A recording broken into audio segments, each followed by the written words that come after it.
পেয়ারা মনের মুসলমান ভাইয়ের আমার, আমরা সতর্ক হয়ে যাই।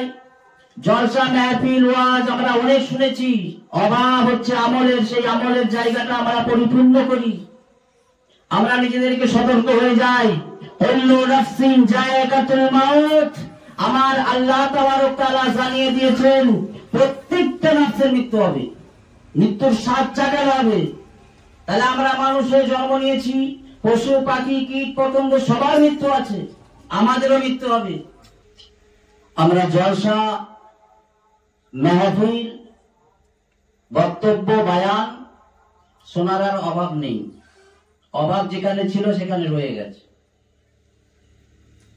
আমরা জানি যে মুসলমান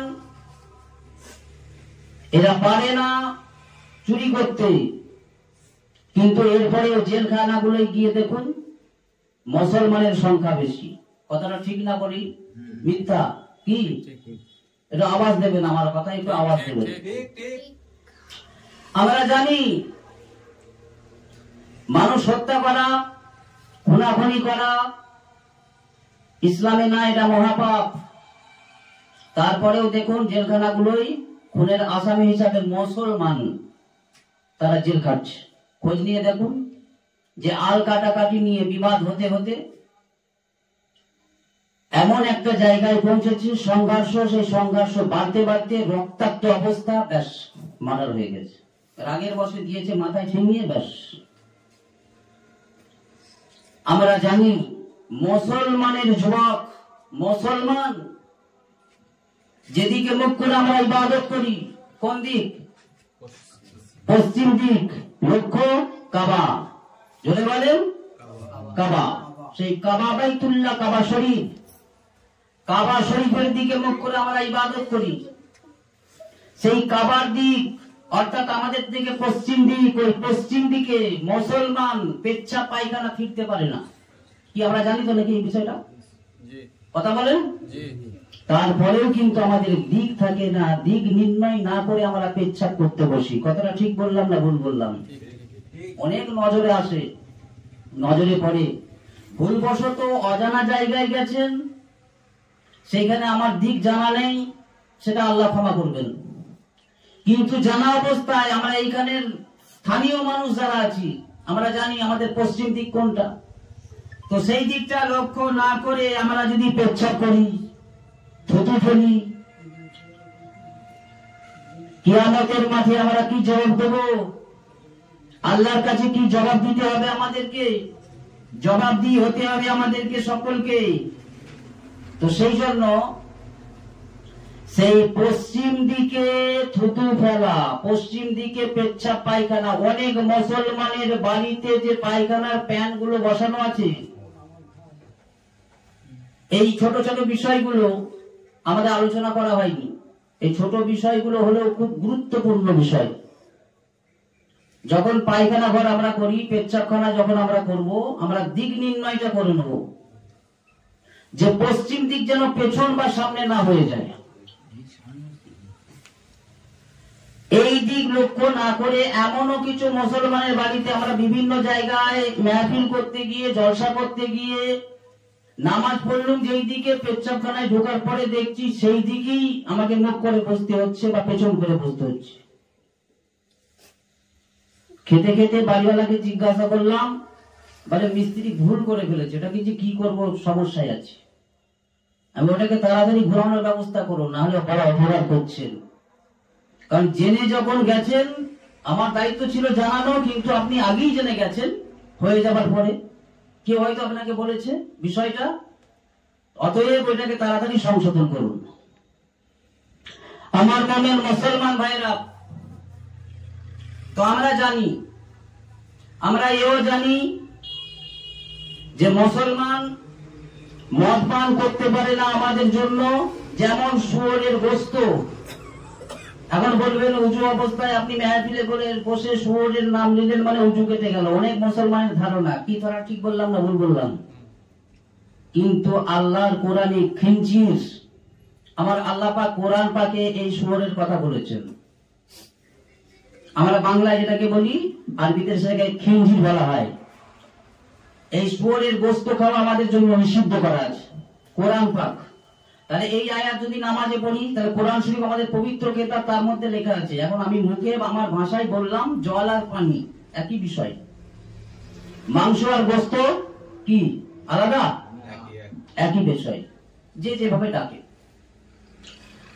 তো আমরা জানি যে শুয়োরের গোশত খাওয়া হারাম। একজন মুসলমানকে যদি শুয়োরের গোশত রান্না করে ভালো ভুনা করে যদি দেওয়া হয়, যদি বলা হয় যে গোশতটা তোমায় দেওয়া হলো, এই গোশতটা শুয়োরের গোশত, কোন মুসলমান খাবে?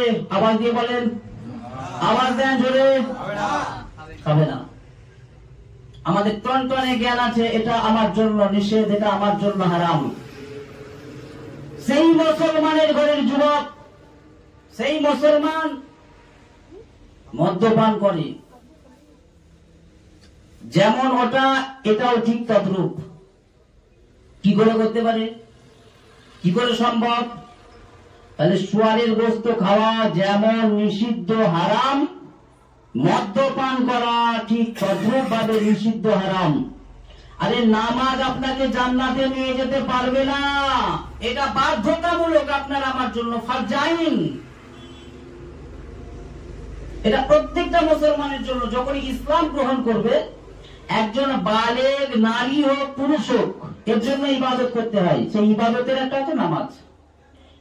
যদি আমরা মুসলমান এই ছোট্ট ছোট্ট বিষয়গুলোর দিকে নজর দিই, যে পশ্চিম দিক কাবার দিক, কাবার দিক আমার সম্মান করতে হবে, কাবার দিকে থুতু ফেলা যায় না, যে কাবার দিক, সেই কাবার দিকে বসে পেচ্ছাপ করা যায় কেমন করে,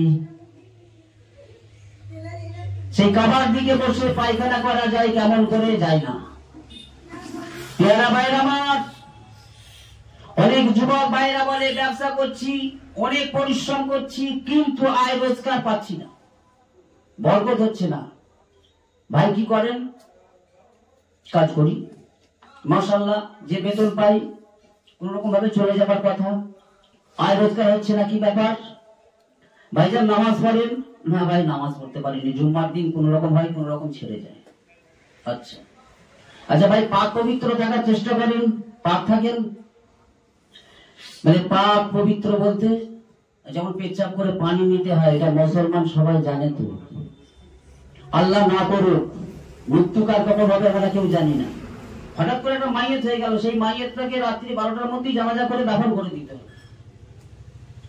এখন যারা কবর কাটে, বিশেষ কিছু মানুষ কবরের কাটার বিষয়গুলো জানে বলে তাদেরকে ডাকা হয়। এখন ডাকতে যেতে হবে, চলুন কবর কাটতে হবে, বলে যা হবে বাবু সকালে হবে। কেন গো? না ও লাভ করতে পারবো নি। লাইতে হবে কেন গো? তো পেচ্ছাপ করে পানি নেওয়া হয়। ঠিক বলছি না ভুল বলছি? আমি তাদের বিরুদ্ধে কথা বলছি।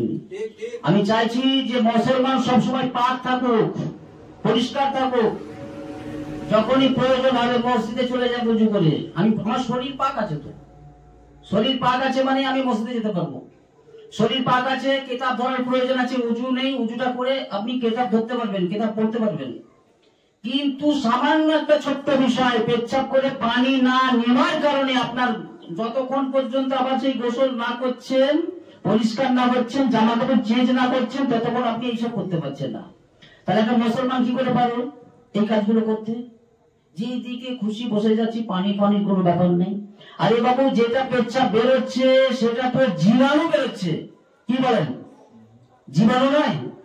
পেচ্ছাপ যদি একজন মানুষের 24 ঘন্টা না হয়, পেট ফুলে যাবে, ডাক্তারখানায় নিজে কতগুলো ইঞ্জেকশন মারবে। তাহলে পেচ্ছাপটা আমাদের জন্য, যে আমরা পানি পান করছি, আমাদের শরীরের বর্জ্য পদার্থ পেচ্ছাপ পায়খানার মধ্য দিয়ে নির্গত হবে। এটা আল্লাহর বিধান, আল্লাহ সিস্টেম করে দিয়েছেন মানুষ সুস্থ থাকার জন্য। সেই বর্জ্য পদার্থ বেরিয়ে যাবে, পাপ হবেন। ইসলাম আপনাকে শিখিয়ে দিয়েছে কোরআন ব্যবহার করতে হবে, পানি না পেলে পানি ব্যবহার করে ধুয়ে পরিষ্কার করে নিতে হবে। এখন সেই যুবককে জিজ্ঞাসা করলাম যে ভাই পেচ্ছাপ করে পানি নেন? বলে না ভাই নিই। আয় রোজগারে বরকত। আমার যুবক ভাইরা বন্ধুরা আছেন, এই ওয়াইটা শোনার পরে এইগুলো একটু চেষ্টা করেন, পেচ্ছাপ করে পানি নেন, কাজে কারবারে যখন বেরিয়ে যাচ্ছেন বিসমিল্লাহ বলে বেরিয়ে যান, দেখবেন আয় রোজগারে অটোমেটিক বরকত আসছে। তো সেই যুবক বলছে যে ভাই বসে পেচ্ছাপ করারও পজিশন নাই, কিরকম যে এতটা টাইট ফিট প্যান্ট পরি যে বসে পেচ্ছাপ করলে পেচ্ছাপ ক্লিয়ার হয় না। টাইট ফিট প্যান্ট পরলে সত্যিই তাই বসে পেচ্ছাপ করা সম্ভব হয় না, অসুবিধা হয়। তো তারপরে কি করেন যে ভাই দাঁড়িয়ে দাঁড়িয়ে চালাতে হয়, দিক নির্ণয় নাই, তো দাঁড়িয়ে দাঁড়িয়ে পেচ্ছাপ করলো। এখন যদিও শীতকাল, গরমের সময় গ্রীষ্মকাল, তো হাতে কয়েক ফোঁটা পেচ্ছাপ পড়লো, কপালটাও ঘেমে গেছে, মুখটাও ঘেমে গেছে, পকেট থেকে রুমালটা টেনে বের করে হাতটাকে মুছে নিল। মুখ কপালটা ঘেমে গেছে, সেই মুখ কপালটাকে সেই রুমাল দিয়ে ভালো করে মুছে নেওয়া হলো। পেচ্ছাপ কোথায় গেল? কপালে। আরে কপালটা ফাটা হবে না তো মোটা হবে? তুমি কাজ করবে, তোমার কাজে বরকত হবে কেমন করে? তোমার কপালে তো পেচ্ছাপ লাগিয়ে হয়ে বেড়াচ্ছ। মনে কেউ দুঃখ নেবেন না, বাস্তব করে বলছি, এগুলো একটু লক্ষ্য নজর দিতে হয় বাবু। পেয়ারা মনের মুসলমান ভাইয়ের আমার, আমরা সতর্ক হয়ে যাই। জলসা মেহফিল ওয়াজ আমরা অনেক শুনেছি, অভাব হচ্ছে আমলের, সেই আমলের জায়গাটা আমরা পরিপূর্ণ করি। আমরা নিজেদেরকে সতর্ক হয়ে যাই।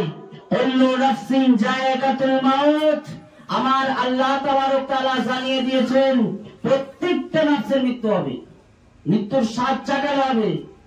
তাহলে আমরা মানুষ হয়ে জন্ম নিয়েছি, পশু পাখি কীট পতঙ্গ সবার মৃত্যু আছে, আমাদেরও মৃত্যু হবে।